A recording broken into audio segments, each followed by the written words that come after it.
Good morning, good evening, যার যেখানে যেমন চলছে সেই হিসাব মতো আমরা শুরু করছি। তো যাই হোক, আমরা আজকে যে চ্যাপ্টারটা মূলত স্টার্ট করতে চাইছি সেটা হচ্ছে মেনলি যেটা যে অ্যালগরিদমিক ফ্লোচার্ট বা অ্যালগরিদম অ্যান্ড ফ্লোচার্ট। তো এটা তোমাদের একটা মোস্টলি ইম্পর্ট্যান্ট চ্যাপ্টার আমাদের পরীক্ষার জন্য। তাই তো আমরা মেনলি গল্প না করে পরে ডাইরেক্টলি পড়াতে চলে যাচ্ছি। যে আমাদের অ্যাকচুয়ালি অ্যালগরিদম যে ব্যাপারটা, এই যে অ্যালগরিদম যে লেখা আছে, এই যে অ্যালগরিদম, এই অ্যালগরিদম কথাটার মানে কি? অ্যালগরিদম মানে কথাটার মানে আমরা যদি বেসিক্যালি বলতে চাই যে আমরা যদি কোনো একটা নিয়ম বা কোনো একটা কাজ করার জন্য, কোনো একটা কাজ যে করবো আমরা, সেই কাজটা করার জন্য আমাদের যেসব স্টেপসগুলো নেওয়া দরকার, যেসব পদক্ষেপগুলো নেওয়া দরকার সেগুলো যদি আমরা পর পর একটা সিকোয়েন্সিয়ালি, মানে কি একটা ঠিকভাবে যদি স্টেপসগুলো নিতে পারি, সেই স্টেপসগুলোকে আমরা যদি লিখি পরপরভাবে, তাহলে সেটা কি হয়ে যাবে, সেটা একটা অ্যালগরিদম হয়ে যাবে। তাহলে দেখো, অ্যাকচুয়ালি ব্যাপারটা হচ্ছে যে যে কোনো কাজের ক্ষেত্রে আমাদের অ্যালগরিদম হয়, ঠিক আছে? আমরা যখন কোনো একটা কাজ করি সেটার অ্যালগরিদম হয়। আমরা দেখো অ্যাকচুয়ালি বলতে পারি আমাদের যে এই যে অ্যালগরিদম যে ব্যাপারটা সেটা এসছে মেনলি আমাদের যে দৈনন্দিন কাজকর্ম আছে। যেমনভাবে আমরা যদি বলি যে আমরা কারোর একটা বাড়ি হচ্ছে আমাদের এখানে, তার এটা হচ্ছে তার বাড়ি, সাপোজ এটা হচ্ছে তার বাড়ি, আর এটা হচ্ছে তার স্কুল। তোমাদের কোনো একটা স্টুডেন্টের বা আমাদের কোনো একটা স্টুডেন্টের, যে এটা হচ্ছে আমাদের স্কুল আর এটা হচ্ছে আমাদের বাড়ি। তাহলে এখানে আছে তার বাস স্ট্যান্ড। কি আছে? Bus stand. তাহলে সে এখান থেকে কিভাবে, এই বাড়ি থেকে কিভাবে স্কুলে আসতে পারে? সে হেঁটে হেঁটে আসতে পারে, একটা উপায় হতে পারে। অথবা হেঁটে পরে বাস স্ট্যান্ড এলো, বাস স্ট্যান্ড থেকে বাসে করে স্কুল এলো, এরকম হতে পারে। অথবা এখান থেকে সাইকেলে করে এখানে এলো, তো এখান থেকে আবার বাসে করে এলো স্কুলের কাছাকাছি কোনো একটা জায়গায়, সেখান থেকে আবার সাইকেলে করে পরে স্কুলে গেল, সেটা হতে পারে। তো এই ব্যাপারগুলো কিন্তু মেনটেন হতে পারে। দেখো আমরা যদি একটা লজিক্যালি ভাবি জিনিসটা, যে দেখো, যে প্রথমে কেউ তো হেঁটে পরে স্কুল যাবে, দিয়ে সাইকেল ধরে বাস স্ট্যান্ড যাবে, এরকম জিনিসটা দিয়ে আবার কোনো একটা গাড়িতে করে স্কুল যাবে, এরকম জিনিসটা তো হতে পারে না। তাহলে একটা সিকোয়েন্স মেনটেন করবে, একটা পদ্ধতি বা একটা নির্দিষ্ট নিয়ম মেনটেন করবে, ঠিক আছে? তো সেটা কীরকম? আমি প্রথমে ভাবতে পারি যে সে হেঁটে পরে তার নিকটবর্তী যে বাস স্ট্যান্ডে এলো, তাহলে প্রথমে কি এলো? হেঁটে বাস স্ট্যান্ডে এলো, হেঁটে বাস স্ট্যান্ড, তারপর সেখান থেকে বাসে স্কুল, ঠিক আছে? এটা হতে পারে। এমন হতে পারে যে বাড়ি থেকে কারো স্কুল পর্যন্ত ডাইরেক্টলি বাস চলছে, তাহলে সেখান থেকে সে বাসে আসতে পারবে, একদম বাড়ির সামনে চাপলো, এটা হতে পারে। ঠিক আছে? এই যে সিকোয়েন্স মেনটেন করা। আবার যদি একটা ভালোভাবে ভাবি বা ভালোভাবে একটা যদি কাজের কথা বলি, এরকম যদি একটা কাজ, যদি আমরা একটা ভালোভাবেই কাজ ভাবি, যেমন আমরা যদি একটু ম্যাগি তৈরির প্রসেস, সবাই আশা করছি ম্যাগি খেতে খুব ভালোবাসো, তাহলে এই যে ম্যাগি তৈরির প্রসেস, ঠিক আছে? ম্যাগি তৈরির প্রসেস, তাহলে যে ম্যাগি তৈরির প্রসেসটা কেমন? না সেটা আমরা জানি যে আমরা প্রথমে কি করতে হবে, প্রথমে আমাদেরকে স্টোভ অন করতে হবে। স্টোভ অন করতে হবে, দিয়ে কি করতে হবে? না, তোমাকে স্টোভ অন করার পর যে যে মানে পাত্রে জল দিয়ে গরম করতে হবে, দিয়ে কি করতে হবে? ম্যাগি দিতে হবে, দিয়ে কিছুক্ষণ সিদ্ধ করতে হবে। এই যে স্টেপ বাই স্টেপ, এটা কি হচ্ছে? না ম্যাগি তৈরির প্রসেস আমরা লিখছি। আমরা যদি প্রসেসটা কেটে পড়ে, আমরা প্রোগ্রামিংয়ের ক্ষেত্রে বা কম্পিউটারের ক্ষেত্রে আমরা কি লিখে দিই? না অ্যালগোরিদম লিখে দিই, অ্যালগরিদম লিখে দিই। ঠিক আছে? এই হচ্ছে আমাদের মেনলি ব্যাপারটা, যে আমাদের কোনো একটা কাজ আমরা স্টেপ বাই স্টেপ ওয়াইজ কীভাবে করব সেটা হিসাবে আমরা বলবো এখানে, ঠিক আছে? তাহলে এটা হচ্ছে ব্যাপার আসল। দেখো আমাদের এই যে জিনিসটা আছে যে আমাদের এই যে তোমরা বলো যে অ্যালগরিদম বা অ্যালগরিদম যে ব্যাপারটা, এটার আমাদের ইম্পর্টেন্সটা কোথায় বা এটা ব্যবহার কোথায় হয় আগে শোনো। ব্যবহার হচ্ছে দেখো আমাদের বিভিন্ন যে প্রোগ্রামিং ল্যাঙ্গুয়েজগুলো আছে সেগুলোতে যে প্রোগ্রামসগুলো আছে, তোমরা যে মোবাইল ইউজ করছো, মোবাইল, এই মোবাইলে যে অ্যাপ্লিকেশনসগুলো আছে, সেই অ্যাপ্লিকেশনসগুলোতে কি চলছে না, একটা প্রোগ্রাম রান হচ্ছে, একটা প্রোগ্রাম রান হচ্ছে। ঠিক আছে? এই যে কল করছি আমরা, একটা স্পেসিফিকভাবে যদি বোঝাই, কল করছি, যে কল করার সময়, যে কল করার সময় কোনো একটা কল করার সময় এই ফোন থেকে এখানে যদি টাওয়ার থাকে সেই টাওয়ারে আগে যাচ্ছে সিগন্যালটা, তাই তো? এই সিগন্যালটা যাচ্ছে, এই সিগন্যাল থেকে সেই সিগন্যালটা আবার যাকে ফোন করছো তার নিকটবর্তী টাওয়ারে যাচ্ছে, সেখান থেকে আবার এই ফোনে যাচ্ছে। তাহলে এটা তুমি কল করছো, এটা তুমি, এটা তোমার বন্ধু। তাহলে কি হচ্ছে না, তোমার যে ফোন থেকে, তোমার যে ফোন আছে সেই ফোন থেকে সিগন্যালটা যাচ্ছে নিকটবর্তী টাওয়ারে, এই টাওয়ার থেকে আবার এই টাওয়ারে যাচ্ছে। সেটা কিভাবে যাচ্ছে? স্যাটেলাইট মাধ্যমে যেতে পারে, অন্য কোনো মাধ্যমে যেতে পারে। ঠিক আছে? তো তারপর এই টাওয়ার থেকে আবার বন্ধুর ফোনে যাচ্ছে এবং বন্ধুর ফোনে সেটা রিসিভ করার পর বন্ধু সেটা শুনতে পাচ্ছে। তাহলে কি এটা হচ্ছে একটা, কি একটা প্রসেস, একটা প্রথমে একটা প্রসেস বা একটা প্রোগ্রাম চলছে এখানে, মানে সেট করা আছে যে এইভাবে কাজটা হবে। ঠিক আছে? তাহলে এই জিনিসটা তোমরা বুঝতে পারলে, এটারই হচ্ছে সিকোয়েন্স, মানে পরপর হিসেবে লেখা, স্টেপ বাই স্টেপ ওয়াইজ যে লিখছি আমরা, সেটাকে আমরা কি বলছি? সেটাকে আমরা বলছি অ্যালগরিদম। ঠিক আছে? তাহলে এইখানে আমাদের ইউজ হয় অ্যাকচুয়ালি বেসিক্যালি আমাদের কম্পিউটার সায়েন্সের যে অ্যাপ্লিকেশনস যেগুলো আছে সেগুলো তৈরি করার ক্ষেত্রে যে আমরা কোডস ইউজ করি সেগুলোর ক্ষেত্রে আমাদের মেনলি এই প্রোগ্রামিংটা বা এই অ্যালগরিদমসের আমাদের প্রয়োজনীয়তা আছে, খুবই আছে, শুধুমাত্র একটুখানি না, খুবই প্রয়োজনীয়তা আছে। ঠিক আছে? তো এই হচ্ছে ব্যাপার, প্রথম কথা। তাহলে আমাদের, সে তো বুঝলাম, তাহলে আরেকটা জিনিস আমাদের লেখা ছিল যে ফ্লো চার্ট। এই ফ্লো চার্ট ব্যাপারটা কি? What is the flow chart? Flow chart ব্যাপারটা কি? আমাদের যে অ্যালগরিদম যেটা আমরা লিখছি, যেটা আমাদের আগের ক্ষেত্রে লিখলাম, সেটারই একটা ড্রয়িং রিপ্রেজেন্টেশন। ঠিক আছে? Drawing representation.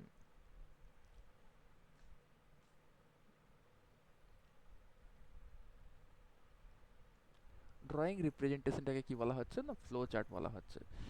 তাহলে ব্যাপারটা বুঝতে পারলে, তাহলে আমরা আস্তে আস্তে শিখবো যে কেমন অ্যালগরিদম দেখতে হয় বা কোনো একটা আমাদের এক্সাম ওরিয়েন্টেড কীরকম কোশ্চেন আসতে পারে, সেগুলো আমরা সব আস্তে আস্তে দেখবো। তো এটার ইম্পর্টেন্স কী আছে? এই যে অ্যালগরিদম যে আমরা করলাম, অ্যালগরিদমসের ইম্পর্টেন্স কী আছে? অ্যালগরিদমের ইম্পর্টেন্স কী আছে? তাহলে এটা দেখো, আমাদের সহজ ভাষাতে যেহেতু লেখা মানে এটা লেখা থাকে যেহেতু, তাহলে এটা আমাদের বুঝতে সুবিধা হবে। ঠিক আছে? এটা আমাদের মানে বোঝার ক্ষেত্রে অনেক সুবিধা আনবে যে কোনো একটা অ্যালগরিদম যদি লেখা থাকে তাহলে কী কাজ হচ্ছে বা কাজটা কীভাবে হবে পরপর করে, সেই হিসাবে আমরা বলতে পারবো যে এইভাবে কাজটা হচ্ছে, তাই তো? তাহলে দেখো, এটা এটা লেখার জন্য আমাদের কোনো প্রোগ্রামিং ল্যাঙ্গুয়েজ জানার দরকার নেই। দেখো, প্রোগ্রামিং ল্যাঙ্গুয়েজ তো আমরা জানি আমরা আগে পড়েছি যে প্রোগ্রামিং ল্যাঙ্গুয়েজ আমাদের সাধারণ ল্যাঙ্গুয়েজ থেকে একটু ডিফারেন্স হয়, সিনট্যাক্সটা আলাদা আলাদা ধরনের হয়। ৩ রকম টাইপের প্রোগ্রামিং ল্যাঙ্গুয়েজ আছে। ঠিক আছে? যে মেশিন ল্যাঙ্গুয়েজ, তারপরে আছে low level language, high level language, বা আরও আছে অনেক কিছুই। আর এখানে দেখো, এরর যদি হয় তাহলে এররগুলোকে আমরা খুব ভালোভাবে বা খুব সহজেই আমরা ট্রিট করে বের করতে পারি যে এই জায়গাতে আমাদের এরর আছে। ঠিক আছে? তাহলে আমাদেরকে পরবর্তীকালে যদি আমরা এটাকে ফ্লো চার্ট দিয়ে রিপ্রেজেন্ট করি তাহলে সেটা আমাদের বোঝার ক্ষেত্রে বা অন্য মানুষকে বোঝানোর ক্ষেত্রে আমাদের অনেক ইজি হয়ে যাবে। এইসব জিনিসগুলো আমাদের সুবিধা আছে। ঠিক আছে? তাহলে একে কি বললাম? একে হচ্ছে আমাদের যে ইংলিশে বা যে কোনো যে ভাষায় লেখা হয়, যে ইজি ল্যাঙ্গুয়েজে লেখা হয়। ঠিক আছে? Easy to understand. অ্যাকচুয়ালি ব্যাপারটা পুরোটাই হচ্ছে যে ইজি টু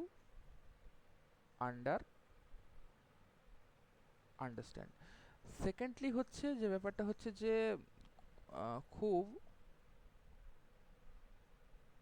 সহজেই ভুল ধরা যায়। আর মেনলি ৩ নাম্বারে হচ্ছে যে অন্যকে বোঝাতে পারা যায়,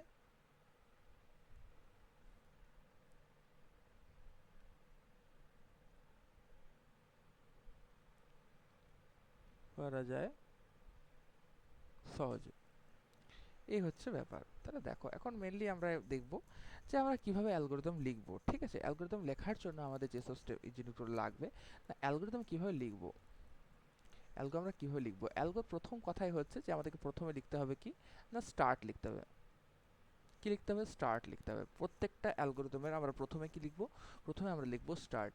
সেকেন্ডলি আমরা কি লিখব? ২ নম্বরে আমরা লিখব যে ইনপুট। ৩ নম্বরে আমরা কি লিখতে পারবো? ৩ নম্বরে আমরা লিখতে পারবো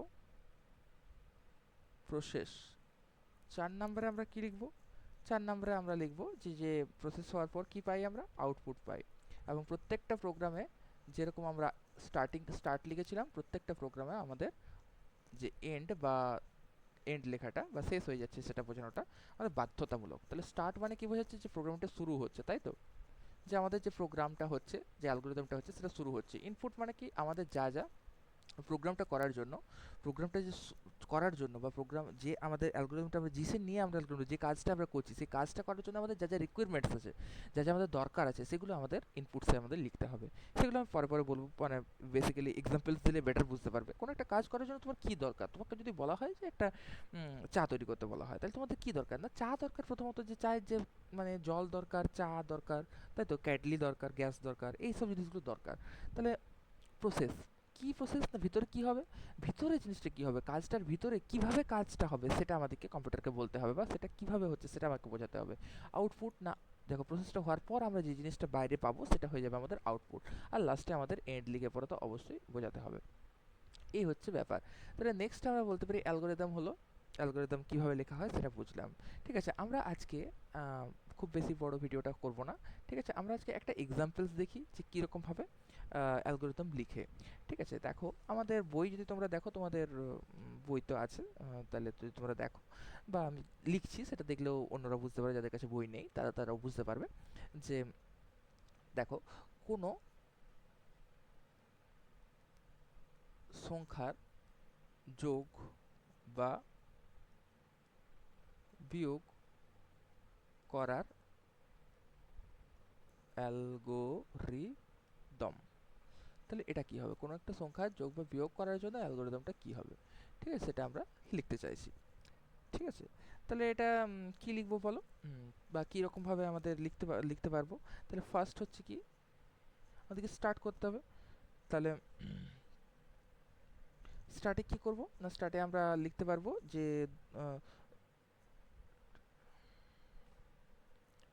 স্টার্ট লিখলাম। 2 নম্বরে লিখলাম কি আমরা? স্টার্টে আমরা কি লিখতে পারবো? বা স্টার্টে আমরা কি লিখতে পারবো যে অ্যাকচুয়ালি বইয়ে যেটা লেখা আছে সেটা কোশ্চেনটা দিয়ে দিয়েছে, তাহলে সেই জন্য আমরা এখানে লিখতে পারবো শুরু করছি, বা শুরু লিখলাম। ঠিক আছে, শুরুতে কি লিখবো? না, আমাদের দেখো দুটি সংখ্যা যোগ ও বিয়োগ করার জন্য আমাদের কি প্রধান রিকোয়ারমেন্টসটা কি, আমাদের কি দরকার আসলে? দেখো আমাদের যোগ করার জন্য বা বিয়োগ করার জন্য তাহলে কি দরকার? দুটি নাম্বার দরকার। ঠিক আছে, তাহলে দুটি সংখ্যা ব্যবহারকারীর কাছ থেকে নিতে হবে। 3 নম্বরে আমরা কি লিখতে পারবো? না, আমরা লিখতে পারবো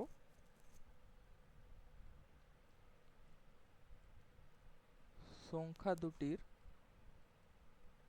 যোগফল নির্ণয় করতে হবে।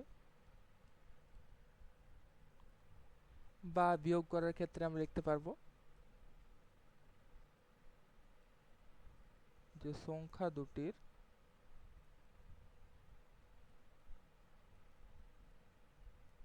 বিয়োগফল নির্ণয় করতে হবে। 5-এ আমরা লিখতে পারবো ফলাফল বলেছিলাম আমি। তাহলে দেখো, এটা হচ্ছে স্টার্ট,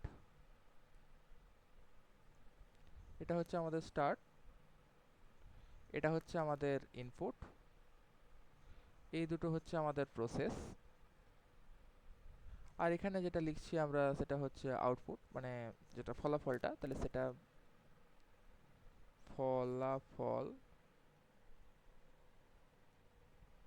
প্রদর্শন করতে হবে। ঠিক আছে, ফলাফল প্রদর্শন করতে হবে। নেক্সট 6 নম্বরে লিখতে পারি আমরা যে শেষ করছি, যে কমান্ড টু এন্ড, মানে কাজ শেষ করার নির্দেশ। তাহলে আমরা দেখতেই পাচ্ছি যে এটা হয়ে যাচ্ছে আমাদের আউটপুট, আর এটা হচ্ছে আমাদের এন্ড। এই হচ্ছে ব্যাপার। তো এই যে আমাদের প্রোগ্রামিংটা আমরা লিখলাম, এটা হচ্ছে আমাদের মেনলি একটা অ্যালগরিদমের জিনিস। দেখো গোটাটা তোমরা একই জায়গাতে দেখতে পেয়ে যাবে। দেখো এটা হচ্ছে আমাদের ফার্স্ট ক্লাস, বা আমাদের এইরকমভাবে আমরা একটা অ্যালগোরিদম আমরা লিখতে পারবো। অ্যালগোরিদমটা কী জিনিস, তার যে ব্যবহার কেন করব আমরা, বা কীভাবে সেটার কাজ হচ্ছে, বা কীভাবে সেটাকে লিখবো আমরা অ্যালগোরিদমটা, সেগুলো সব কিছুই কিন্তু আমি বললাম বা একটা এক্সাম্পল দিয়েও বোঝালাম। তোমরা যে জায়গাটা বুঝতে পারবে না সেই জায়গাটা আমাকে কমেন্টে জানাতে পারো, কিংবা তোমরা ভিডিওটাকে আরেকবার অবশ্যই শোনো, অবশ্যই বুঝতে পারবে। ঠিক আছে, তো এটার আমরা অ্যাকচুয়ালি প্র্যাকটিক্যালটা করবো কীভাবে, যে এই যে আমি এক্সাম্পল ওয়ান্সটা দিলাম, এটা যে ফ্লো চার্টটা, এর ফ্লো চার্টটা ড্রয়িং কী করে করবো। দেখো ফ্লো চার্টটা ড্রয়িংটা আমি আগে দেখাই, এর ফ্লো চার্টটা কীরকম হবে। এর ফ্লো চার্টটা দেখো, এর ফ্লো চার্টটা কীরকম হবে।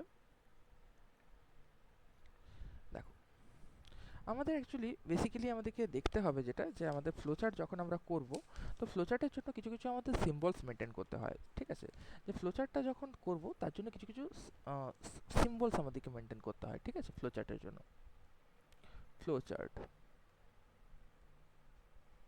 তো ফ্লো চার্টের জন্য দেখো আমাদের অ্যাকচুয়ালি এটা হচ্ছে আমাদের প্রত্যেকটা জানলা, এটা হচ্ছে আমাদের স্টার্টিংয়ের অথবা এন্ডিংয়ের সিম্বল। স্টার্ট বা এন্ড যে আমরা লিখছি সেটা আমরা এর ভেতরে লিখবো। এর ভেতরে আমরা কি লিখতে পারবো, এর ভেতরে আমরা স্টার্ট বা এন্ডটা এর ভেতরে লিখতে পারবো। ঠিক আছে, START স্টার্ট লিখবো অথবা এন্ড। এই কথাগুলো যখন আমরা লিখবো তখন আমরা এরকম একটা উপবৃত্তাকার শেপের ভিতরে লিখে পরে আমরা দেবো সেটাকে। ঠিক আছে, নেক্সটলি হচ্ছে যেটা, সেটা হচ্ছে আমাদের ফ্লো লাইন, বা একটার পর একটা যে স্টেপ আমরা বোঝাচ্ছি, যে ফ্লো লাইন যেটা হচ্ছে সেটা আমরা কিন্তু এইরকমভাবে বোঝাবো। এরকমভাবে এটা কিসের সিম্বল, এটা হয়ে যাচ্ছে আমাদের ফ্লো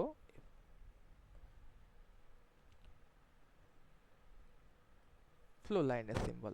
ঠিক আছে, নেক্সট হচ্ছে যে আমাদের ইনপুট বা আউটপুট, সেটা কীরকম হবে। ইনপুট বা আউটপুট,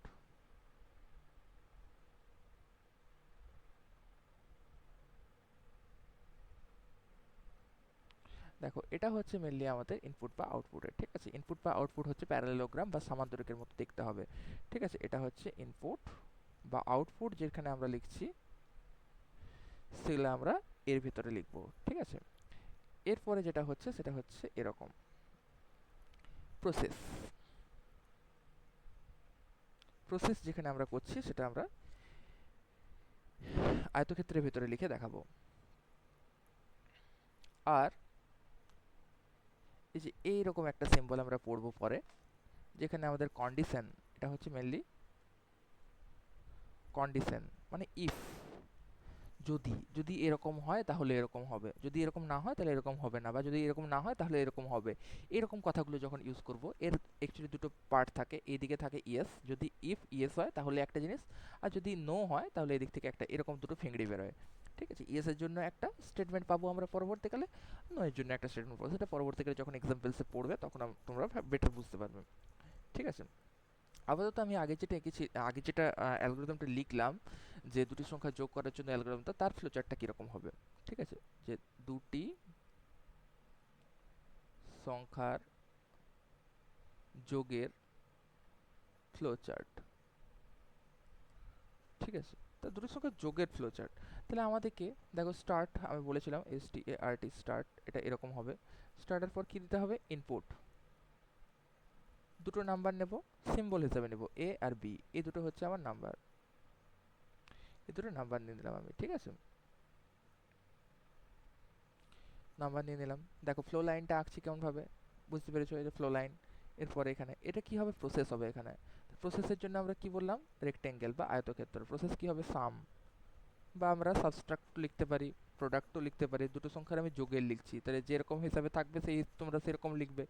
যোগ থাকলে সাম, বিয়োগ থাকলে সাবস্ট্রাক্ট, বা বিয়োগফলের কি ডিফারেন্স আমরা লিখি, তাই তো, ডিফারেন্স ইকুয়ালস টু লিখি। গুণের ক্ষেত্রে লিখতে পারবো আমরা প্রোডাক্ট ইকুয়ালস টু, ডিভিশনের ক্ষেত্রে আমরা লিখতে পারবো কোসেন্ট ইকুয়ালস টু, তাই তো। তাহলে যোগের ক্ষেত্রে কি লিখতে পারবো, যোগের ক্ষেত্রে লিখতে পারবো সাম, বিয়োগের ক্ষেত্রে কি লিখবো, বিয়োগের ক্ষেত্রে লিখবো ডিফারেন্স, ভাগের ক্ষেত্রে কি লিখবো, ভাগের ক্ষেত্রে লিখবো আমরা কোসেন্ট, QUO দিয়ে লিখি আমরা। আর ভাগ শেষের ক্ষেত্রে লিখি, ভাগশেষের ক্ষেত্রে লিখি রিমাইন্ডার, REM রিমাইন্ডার, ভাগশেষের ইংরেজি রিমাইন্ডার। গুণের ক্ষেত্রে কি লিখবো আমরা, প্রোডাক্ট। প্রোডাক্ট পুরোটাও লিখতে পারি, পিআরওডিউসি লিখতে পারি, প্রোডাক্ট প্রড লিখলেও হবে। ঠিক আছে, সাম ইকুয়ালস টু কী হয় না, প্রসেসটা এরকম হয়, এ প্লাস বি হয়। এরপরে আমরা আউটপুট পাবো, কি আউটপুট পাবো, প্রিন্ট করে দেবো আউটপুটটাকে, প্রিন্ট সাম। তাহলে আমাদের যোগফলটা দেখা যাবে। আর কি লিখবো, শেষে আমাদেরকে এন্ড করতে হবে। প্রত্যেকটা প্রোগ্রামে গিয়ে স্টার্টিং এবং এন্ড এই কথা দুটো থাকবে, নাহলে কিন্তু নাম্বার কাটা যাবে বা ডিডাক্ট হবে। ঠিক আছে, তো এই হচ্ছে ব্যাপার। যদি কারো কোনো প্রবলেম থাকে সেটা আমাকে কমেন্টে বলতে পারো, অথবা ভিডিওটা আরেকবার দেখো, অবশ্যই তোমরা বুঝতে পারবে। ঠিক আছে, যদি কারো কোনো কোয়ারিজ থাকে অবশ্যই কমেন্টে বলো, I will help you. Okay, thank you and good bye for today. Thanks.